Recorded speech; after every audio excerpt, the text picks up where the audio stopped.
one of the most fundamental things that you have to do when you're starting a PBIS initiative is something really that's going to be as large in the depth and breadth of what we're hoping to do, is you have to have buy-in.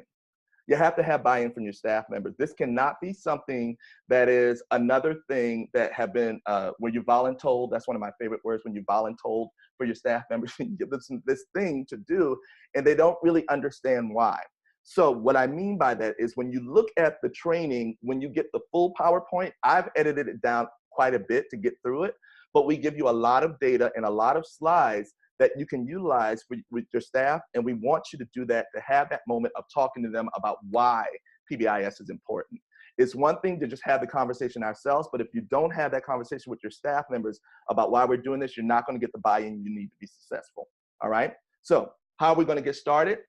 You're going to need a couple of things. You're going to need leadership, all right? You got to train your staff. You got to train the staff and the students. We're going to talk about positive reinforcement, fidelity of implementation, that means doing it the right way, not just doing it. Measurement, how are we going to track this whole thing? And then how do we coordinate all of this with the regular school day?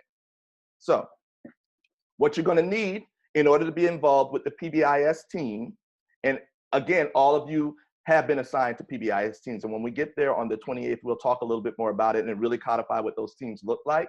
But when you're involved with the PBIS team, we're going to have training for the staff. That's what part of this is, but then talking about the training for your staff, all right? Because you'll have to train your staff. You'll also have to train the students. We're going to talk about developing the materials, which would be the posters and incentives.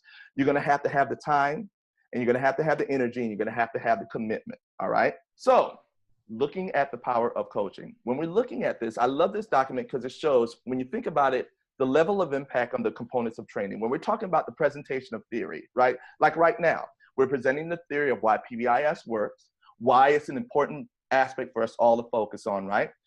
The awareness happens 85% when you do this kind of training, right? You get 85% awareness plus concept understanding. You get skill attainment of 15%, and you get application and problem solving of somewhere between 5% to 10%. That's just presenting the theory as we are now. You get the same kind of numbers when you model it for your staff members, when you got and you model and show them exactly what we're going to be talking about with training your staff members and your students. Again, application and problem solving about 5 to 10%. Practice and low risk feedback, same thing. When you look at that, you get about 80% more skill attainment when you're practicing it than you do with the others. So there's a big jump there, but still application and problem solving is somewhere between 10% and 15%. Now, look at the very bottom part where it says coaching and study teams. If you go all the way across, when you get to application and problem solving, it jumps up to 80% to 90%. All right? That's very powerful data, because what that tells us is that the coaching is where it sticks. The coaching is where it sticks. With these type of programs, it's very important that it's not something that we come in, we have the training, all right, we go back to our staff, we tell them about it once, and then 2 months later, when you're at the next PBIS meeting, is the next time you bring it up to your staff, all right?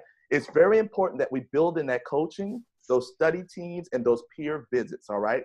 And again, once you get into the training, and then the second training and the third one, we really talk a lot about what that looks like.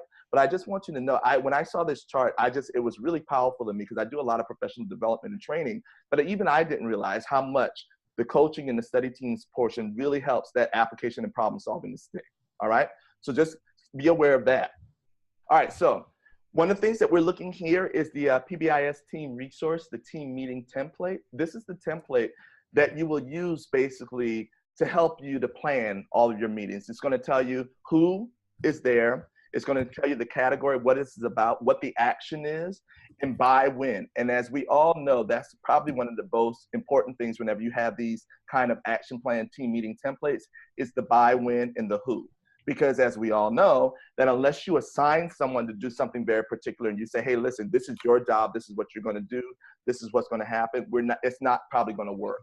So when you're thinking about that, just think about, this is a really great resource for your team meeting, so you'll have this where you can go through, all right, with your action items.